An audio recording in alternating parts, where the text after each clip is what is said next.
Okay, so today we're talking about Canon and Retcon in 40k, and I was actually in the middle of doing a different video, but then I decided to switch course because I had a discussion on Twitter, and that's how things generally go these days, but don't worry, it was a constructive conversation. Also, I realised that this concept is something that's very integral to approaching and understanding 40k, so that if you're new to the lore, this is something you should really understand. I've talked about this concept before, but usually mixed into a lore video, so you can cue people in the comments saying, we've heard this before, get on with it. Yeah, I hear you. But I did think that on this specific point, it's interesting enough that it's worth mentioning on its own, for the simple reason that it will mean that I have to repeat this less in other videos, because I can then just refer back to this instead of having to explain it every single time. Now firstly, for those who don't know, canon is basically something that is an accepted official version of events. Within the context of fictional verses, canon is what's accepted as being the known, generally accepted truth, usually officially endorsed. And I believe this term originates, like so many things, from religious law, like canon being religious law and so on. However, quite comically, just like religious rules and interpretations, things that are supposedly canon can also be changed, and this is what's commonly known as a retcon. The full term is retroactive continuity. It basically means that you can go back and fix things up so that it makes more sense to bring them in line with further developments, and this usually happens when you have a big IP that's been developed over decades. Although more recently it tends to be when some movie studio has made a crap film and they just want another go at it. But traditionally, the main reason for a retcon within a fictional verse usually occurs within, say, a series of films, a television series, or a narrative that's been going on for, like I say, a very long time. And this new material wants to maybe go in a different direction, or maybe things that they've written conflict with original material that couldn't have possibly anticipated where the later material was going to go. And there can obviously be ulterior motives for this as well, which would be largely subjectively viewed as being positive or negative. Perhaps it's as simple as a timeline in future events not making sense, and so you need to make a little tweak to past history, or maybe it's something more like a character in a TV series or film is a little bit uncomfortable for modern audiences, and so to safeguard their delicate sensibilities, the character is either rewritten or just plain erased. Most often though, a retcon is usually quite a small thing, which just amends or corrects or clarifies previous information, just to move the narrative forward without it creating more and more problems by being ignored. It's kind of like having a lie. You have a lie and it eventually gets bigger and bigger and bigger until it creates a very destructive situation. And small errors in continuity can kind of be like that. So retcons can actually be quite a constructive and positive thing if they're handled right. Except that most often nowadays we know and see them as being very, very negative. Star Wars, Disney. So specifically when it comes to 40k, I'll be the first to admit, originally I was very much in the standard camp of assuming that things are canon and that things can be retconned, just as they are with everything else. This was, though, for me, years and years ago, because this is very much the standard order of things. That's a given. This is how we know fictional worlds and verses to be, how they relate and so on. Things are set, things can be tweaked. This is how it goes. Except that's not how it works in 40k. Now also what I will say is that I'm open to people thinking that canon and retcons are a thing in 40k. If that helps you sleep at night, knock yourself out. But before I go into my own perspective of things, let's hear some quotes from those who actually create the material and who also work to generally produce content for 40k and the Galaxy of the Imperium. Now I'll give a small caveat here. These are quotes I recorded some time ago, quite a few years ago I think, so to the best of my memory when I saved these, they were accurate as written, and I specifically recall that 2 were literally from their own social media accounts, but it's possible that they're not verbatim quotes, but by and large the sentiment is accurate. First up, Gav Thorpe, 40k author and longtime designer for Games Workshop, who said, "With Warhammer and Warhammer 40,000, the notion of canon is a fallacy. Warhammer and Warhammer 40,000 exist as tens of thousands of overlapping realities in the imaginations of games developers, writers, readers, and gamers. None of those interpretations is wrong." Next you have Andy Hoare, also 40k author, game designer for Games Workshop, talking specifically about canon and retcon, and he says, "It all stems from the assumption that there's a binding contract between author and reader to adhere to some non-existent subjective construct or true representation of the setting. There is no such contract and no such objective truth." Then you have Aaron Dembski-Bowden, well-known 40k author, who said quite simply, "There is no canon. There are several hundred creators all adding to the melting pot of the IP. And lastly, one I found from Mark Gascoigne, who worked as general manager for Black Library in the early period of its inception during the late 90s and early 2000s. He said, "Here's our standard line. Yes, it's all official, but remember that we're reporting back from a time where stories aren't always true, or at least 100% accurate. If it has a 40k logo on it, it exists in the 40k universe. Or it was a legend that may well have happened, or a rumour that may or may not have any truth behind it." And then of course you have the classic line, everything is canon, not everything is true. This is a very well-known general principle in 40k, but in that statement it kind of suggests that canon is a thing. But in saying that everything is canon, not everything is true, it basically undermines and contradicts the concept of canon even being a thing in 40k. So what that statement is really saying is anything goes. But those are my official go-to quotes when someone brings up the topic of canon or retcon in 40k. Now, as I say, if the idea that anything can be true makes your skin itch, feel free to interpret things however you want. Except that at this point, it is very clearly established that retcons are not a thing in 40k, or at least not in our traditional understanding. Because things are not truly retconned in 40k, but they are rewritten, expanded upon and clarified. Except it's important to realise that despite this, they are not retconned in the true traditional sense, because by the very nature of 40k and any of those previous events will remain possible. They can't just be dismissed as never having happened. This is a very critical thing to know with 40k, and it's a core but completely understandable mistake that people very regularly make, because people assume that 40k operates the same as any other verse, especially people who have come recently into 40k and maybe haven't really sort of dug down into the understandings of it. And as I said, this equally applies to things being canon in our traditional understanding. Within 40k, some things that are established are considered as having been basically set in stone for some time. But there's nothing to say that just because that's been established for some time, that it wasn't originally put in place by a distorted perspective and has been basically since for all of that time, and therefore could easily be changed later. We know this even from our own human history. Sometimes things which seem established, when you actually dig down and learn the history, you turn out that actually it's not true at all, but it has kind of become generally accepted. And so despite you having literal fact proof, people don't want to hear it because it's just the generally accepted truth. But it doesn't mean that in the real sense that stuff is set in stone. So it's all this kind of mishmash of, human perspective. Now firstly, I want to talk about the phrase established truth. It's basically just to say that if enough people observe the behavior of a thing, then you know this is probably how that thing exists and operates as a known truth, based on a wide selection of first-hand observations, and possibly supported by second and third-hand reports and interactions and so on. So, for example, we know about many of the objects and how they operate within 40k because these are very widely observed. Could be something like Space Marine armor, a guardsman's lasgun, a Tyranid bioform, Necron construct. We know how these things look, behave and operate because they're widely observed. They're established truths. Now, if you wanted, you could call those things canon, but it's not really necessary because they're widely observed. You don't need an official stamp on it because it's just generally presented as being common enough that it doesn't need to be perceived any other way. If this were to be changed, the retcon for it would probably have to be so big it would be counterproductive and damaging in itself. So we just assume that things which are strongly established and widely observed will not change. They're established, and to something of a degree they are constants. However, there are also objects, things and so on that are not widely observed. They may have only been witnessed by a specific few or barely any other people. These are things which are not constants. They are very much open to interpretation, and so just because it's been mentioned once doesn't mean that it is then established as, be canon, like I say, if you want to use that term. That thing could have been a piece of misinformation, could have been a delusion, who knows? The point is, you can believe that it's real or not. It's simply having been written into the law doesn't make it canon. It also doesn't make it not canon, if you get my meaning. When it comes to events, these can be much more open to interpretation because many events are often only witnessed by a small group. This could be the death of an individual, an action, a discovery. It could also be a huge war spanning millennia. And this is where we return to that idea of things being established. The bigger an event, the more likely it is to be an established thing because it's had a wide-reaching, observable, huge impact. Most of the time when people are talking about things being canon and retcon, they're often talking about small events.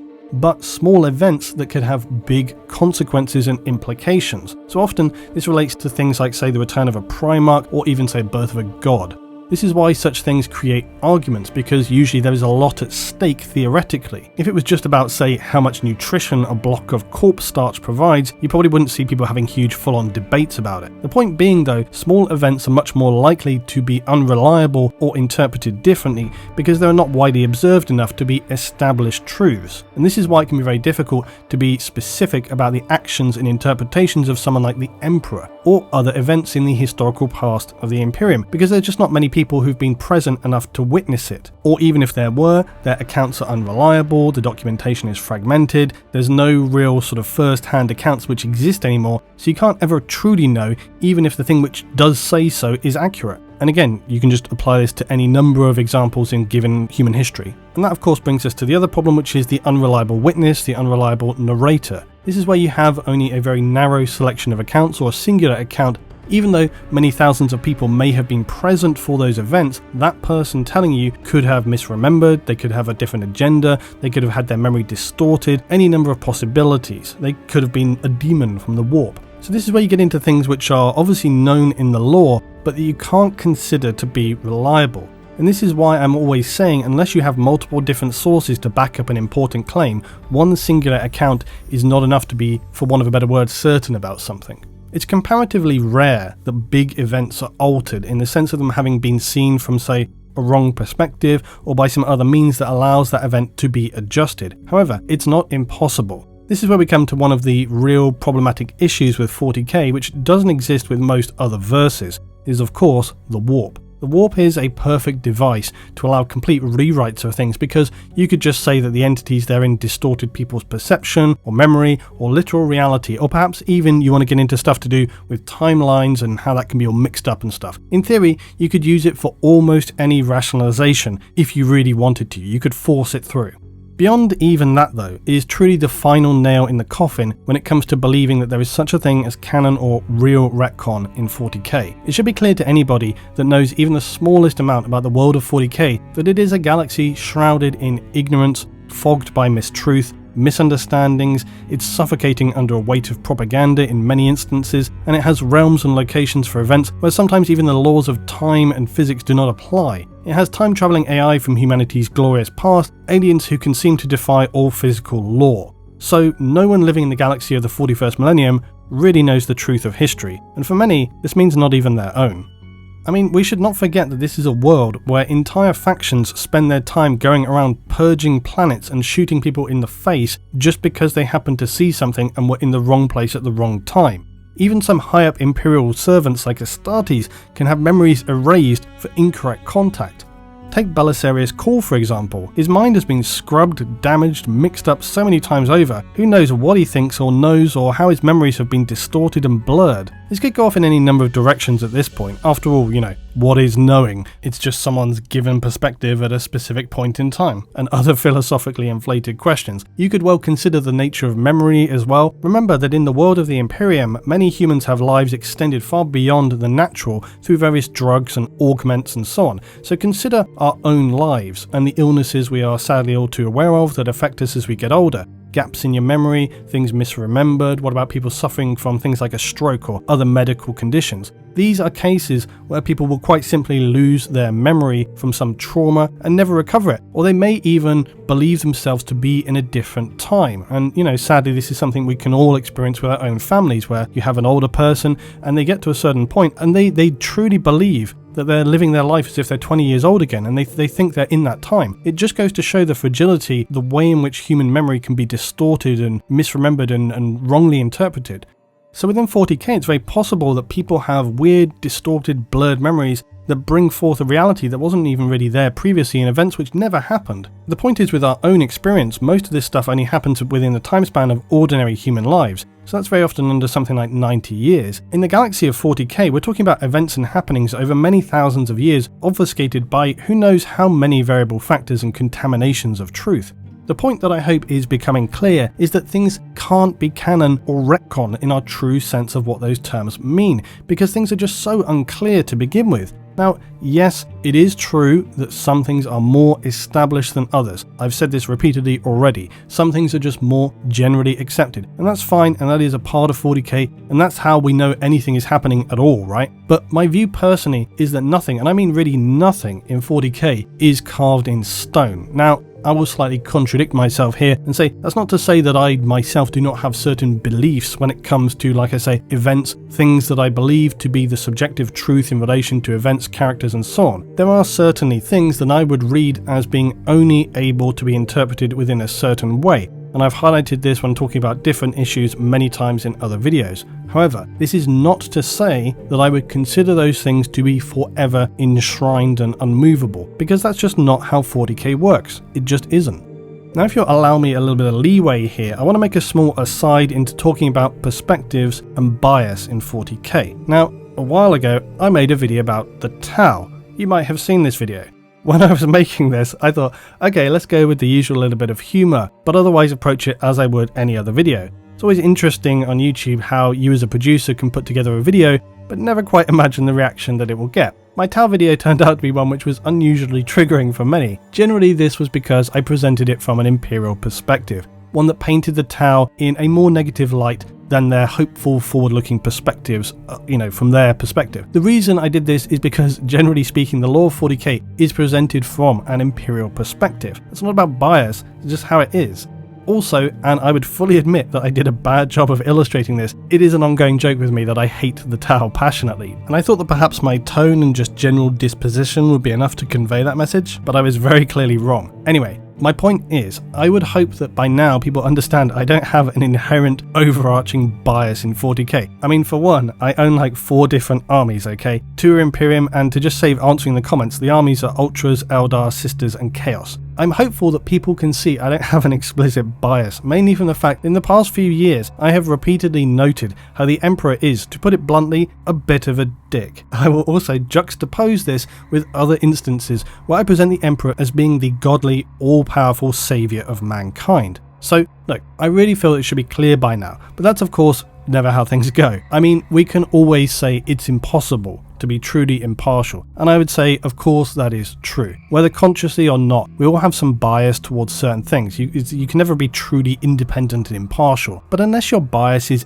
ever present and saturates everything you're doing, I feel like all of our small biases and leanings can very easily be just dismissed as human nature. The interesting part to me when it comes to the Tau video was I had a lot of comments from people saying, oh, you should present the information objectively, why so much bias, just give us the clear info. To which I would counter with, how the hell do you do that? What I mean by that is, well, I could admit all the stuff about Tau being mind slaves, except that that's a genuine assessed perspective of the Imperium. What I will say is that one shortcoming with my older videos was I tended to present things from generally just kind of one perspective.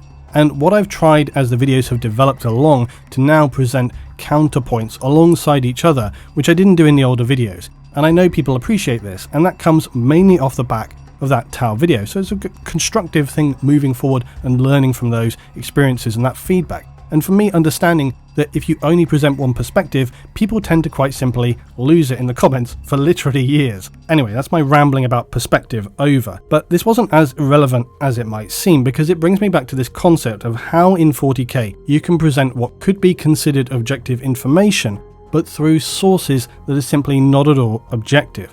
Nearly all information in 40k is presented through the lens of someone who, however you want to spin it, has an inherent bias. So this idea that you could ever be objective is just, I think in truth, not really possible.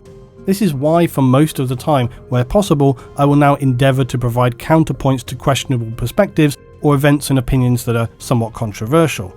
It's also why in the future I will likely need to present another video, but this time from a Tau perspective. It probably needs to almost be a propaganda piece at this point in time. Anyway, this isn't specifically about that, so let's not get hung up on this one example, but I thought it was genuinely a good example to use, because when we're talking about perspectives in the lore, this ties in directly to our understanding of things not being canon or retconned. So this brings me to my final point. When we think about canon and retcon, this usually originates from other fictional verses, in this understanding that there is a controlling entity who dictates this. It's not the community, it's usually not the authors, it's going to be the owners of the IP. So that could be something like Marvel, Disney, BBC even. Now, Of course, those are just companies in general. They will have delegated someone to make choices about an IP, but who they employ to make these choices will have been selected on the basis that they're going to toe the line on the angle the company wants. Now, what I'm trying to say is that with other fictional verses, canon and retcon are a thing, because as a fan, you know that they will actively make choices to either produce new material that establishes the canon version events and potentially retcon past things to bring it into line and tidy up continuity. Or, if you're Disney, you just put it all in the skip, pour fuel over it and set it on fire. The key point is that to basically have a canon law of things is much like its religious origin. You need to have that overseeing body or company that says, this is our official version, this is our official line on where things are. Now, if you don't have that, you can't have an official or a canon version. Now, as I say, this is really the nature of 40k, because although you have Games Workshop and Black Library producing material that you could say, well, that surely is the official version, and they are overseeing the narratives that are produced, it's also the case that basically since Black Library began, there isn't an established canon. And to the best of my knowledge, that is still pretty much the case now. Now, as annoying as this can be for some, it's actually a genius approach to the verse of 40k. And to be clear, this is also not a bad thing, generally speaking, because I think there's often a sense that it can be bad for 40k to not have things very established, but I actually think it's the opposite, because it enables any author to write whatever they want for 40k, and if that's generally not received well, or they just decide later they straight up just don't want it to be a thing anymore, they can just write around it or contradict it without ever having to bother actually retconning it and revising previous iterations. But beyond that, it's even more clever, because it comes down to the individual. If you read something and you think, you know what, I think that's bollocks, you don't have to believe it. You can make up some rationalization and say, that's propaganda, or maybe that guy confused it wrong and that's not how I want to imagine things, and so you can basically ignore anything that you think is not correct. Now, I don't imagine that many people are actually going to do that, but in truth, if you really wanted to, if something irked you that much, you could come up with some rationalization in your mind as to why that doesn't apply. It's, that's how 40k works. You could do that. But this nature of the narrative and the IP is also what in part makes 40k such a deep and intensely complex thing. So all of these contradictions and missing pieces of information that makes it such a confusing puzzle, especially for newcomers. And believe me, you don't even know how often I wish things were set and clear cut. It would make my life considerably easier. But that's not what 40k is, and that is also one of the reasons why I love it, and also hate it simultaneously.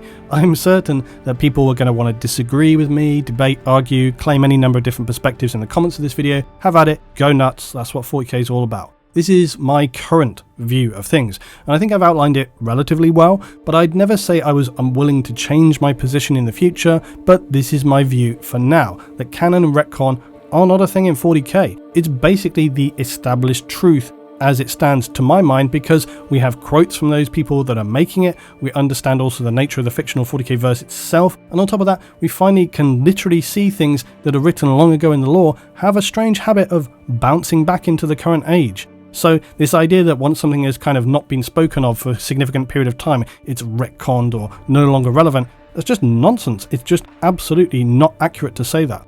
So I hope this has been an interesting one for you today, guys. Maybe something a little bit different, not just the standard lore. I have got other plans for this month. I also want to throw in a couple of other bits and pieces I got some ideas from, and I hope you'll find those interesting as well. We'll see how it goes. I will say thanks as always for your huge support, and as this is not specifically a lore video today, it gives me an opportunity to say to you guys, thanks for your interaction with the comments, the likes for the videos. This makes a huge difference as always. I try to avoid putting those at the end of videos because, I know it can kind of break people out of it and stuff like this. I also appreciate people enjoyed the Audible support and so on and stuff. That will be, maybe have some more things like that in the future. Your support, guys, it enables me to keep doing this. And look, things are difficult for everybody right now and probably will be for the foreseeable. So just stay safe out there. I hope everybody survives through this in all respects in these challenging times. Thanks as always. I'll see you in the next one.